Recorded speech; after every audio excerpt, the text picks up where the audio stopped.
Hello everyone, welcome to CLAT prep. आज 6 जनवरी 2025 और जैसा कि आपको पता है कि हम डेली न्यूज एनालिसिस करते हैं और उसके बाद 20 क्वेश्चंस की प्रैक्टिस भी करते हैं।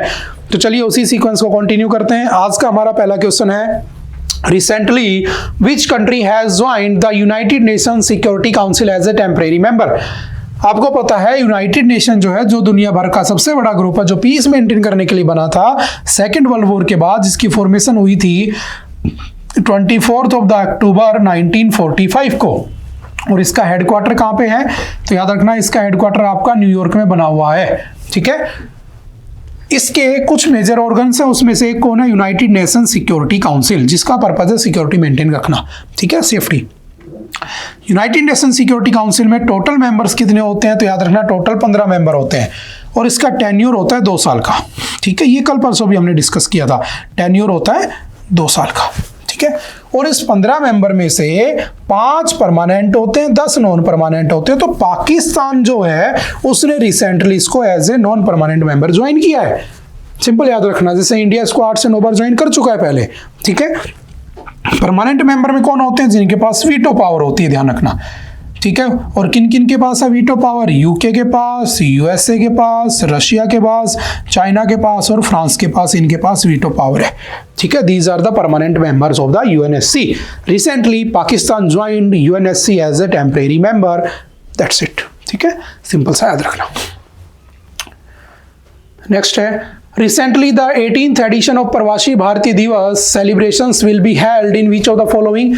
आज हमने एडिटोरियल में भी डिस्कस किया था, कहां पर हो रहा है, भुवनेश्वर में। क्योंकि 9 जनवरी 1915 को महात्मा गांधी जी कहां से वापस आए थे, तो महात्मा गांधी जी वापस आए थे, रिटर्न फ्रॉम साउथ अफ्रीका वापस आए थे। तो उनके आने की खुशी में भारतीय प्रवासी दिवस या एनआरआई डे बनाया जाता है। ठीक है, तो इस बार ये प्रोग्राम कहां पर हो रहा है, हर साल होता है तो भुवनेश्वर में हो रहा है, सिंपल याद रखना। ठीक है, Recently, Tenzing Gyongki has become the first woman IPS officer of which of the following state। किस स्टेट की बनी है ये, तो याद रखना अरुणाचल प्रदेश की पहली महिला आईपीएस बनी है, वुमेन आईपीएस बनी है। तो सिंपल 1 लाइनर में याद रखना, ऐसे क्वेश्चंस पूछ लिए जाते हैं। Who won the men's 10 metre air pistol finals in the 67th national shooting championship. किसने जीता है, तो सिंपल याद रखना Varun Tomar. Option number B is the right answer. What is the name of the French Navy's nuclear-powered aircraft carrier that visited Goa in January 2025 to participate in the 42nd Indo-French Naval Exercise Varun. तो कौन है, तो simple याद रखना Charles de Gole. ठीक है, option number B is the right answer. Centralized pension payment system is implemented by which organization. ये आज हमने एडिटोरियल में डिस्कस किया था कि सेंट्रलाइज्ड पेंशन पेमेंट सिस्टम किसने लागू किया है, तो employees provident fund organization EPFO, that was formed in 1952। Simple याद रखना। मेथा या मिथाइल कोबालमीन। ठीक है, तो जो आपका मिथाइल कोबालमीन है, बेसिकली रिसेंटली न्यूज में था, क्या है समझना, is an activated form of which of the following vitamin. तो बेसिकली विटामिन B12 है, कोबाल्ट। ठीक है, विटामिन B12 का ही क्या है, ये एक्टिवेटेड पार्टिकल होता है। ठीक है, सिंपल याद रखना, न्यूज में था। What is the name of the digital platform used by CAG? CAG क्या होता है, controller and auditor general of India. ठीक है, जिसका हमारा आर्टिकल कौन सा है, आर्टिकल 148 में लिखा है, जिसका पर्पज ये होता है कि जो बजट पास होता है उसमें बजट का जो पैसा होता है उसकी अकाउंटिंग एंड ऑडिटिंग करना। सिंपल याद रखना। ठीक है, फर्स्ट कौन थे, तो Narahari Rao was the first CAG of India.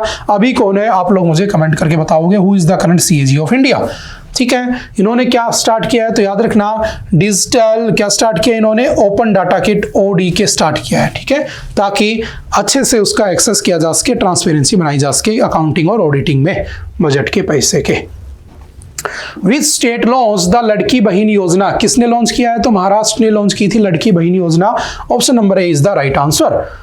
Recently Blinkit जानते होगे, 10 मिनट में कुछ भी आ जाता है। ठीक है, आप मंगवा सकते हो, हालांकि वो बात की बात है कि ठीक है 10 मिनट में इसने क्या किया, एम्बुलेंस सर्विस स्टार्ट किया, 10 मिनट में एम्बुलेंस सर्विस। तो कहां पर, गुरुग्राम में। Option number is the right answer. ठीक है, Recently, which of the following states of America has passed a new law to reduce the mental stress of homework on students? कौन सा ऐसा स्टेट है अमेरिका का जिसने बच्चों पे मेंटल स्ट्रेस को कम करने के लिए बेसिकली उनका होमवर्क खत्म कर दिया है? तो वो कौन है? कैलिफोर्निया। कौन सा ऐसा देश है मुझे बताना जिन्होंने 16 साल से कम उम्र के बच्चों के लिए सोशल मीडिया ही खत्म कर दिया, उसका यूज एक्सेस ही बंद कर दिया, तो वो कौन सा है बताना। और वो कौन सा देश है जो 18 प्लस या 18 ईयर की एज से कम के उम्र के बच्चों को अगर सोशल मीडिया यूज करना है, सोशल प्लेटफॉर्म, तो उनके पेरेंट्स की परमिशन लेनी पड़ेगी, उनका पेरेंट्स की परमिशन के बिना वो यूज नहीं कर पाएंगे, अप्रूवल के बिना। तो वो कौन सा देश है, तो दोनों ऑप्शन आप बताते हैं, देखते हैं कौन कौन बताता है। Who among the following has been appointed as the General Secretary of ASSOCHAM, Associated Chambers of Commerce and Industry of India? किसको बनाया गया, तो सिंपल वन लाइनर में याद रखना, Manish Singhal. Option number C is the right answer. According to a recently released report, what is the percentage increase in the retail sales of vehicles in India in 2024? कितना increment हुआ है, तो याद रखना 9%, 9.0 यानी कि 9%। सिंपल ऑनलाइनर में याद रखना। In which of the following has the Indian army organized know your army fair? किस जगह पर know your army fair organize हुआ है, तो सिंपल याद रखना Hyderabad. Option number D is the right answer. चलते next. Who has recently launch the third phase of the Suposhit Maa अभियान इन कोटा? अगर माँ सुपोषित होगी तो बच्चा कुपोषित नहीं हो सकता, वो भी सुपोषित होगा, मतलब न्यूट्रिशन उसको प्रॉपर मिलेगा बच्चों को। तो कहाँ स्टार्ट हुआ है, कोटा में। किसने किया है, ओम बिरला। एंड ओम बिरला कौन है हमारे, तो आपको पता होगा स्पीकर ऑफ लोकसभा, ठीक है, स्पीकर ऑफ लोकसभा। चलो बताना फर्स्ट स्पीकर कौन था, ये तो अभी है, फर्स्ट कौन था, देखते हैं कौन बताता है। Who was the first speaker of Lok Sabha? Which of the following has recently become the first state to link forest ecosystem to green GDP? GDP क्या होती है, ग्रोस डोमेस्टिक प्रोडक्ट। एक पर्टिकुलर रीजन में, एक particular time period में जितना पैसा goods and services और आपके प्रोडक्शन से कमाया जाता है उसे हम जीडीपी कह देते हैं, ठीक है।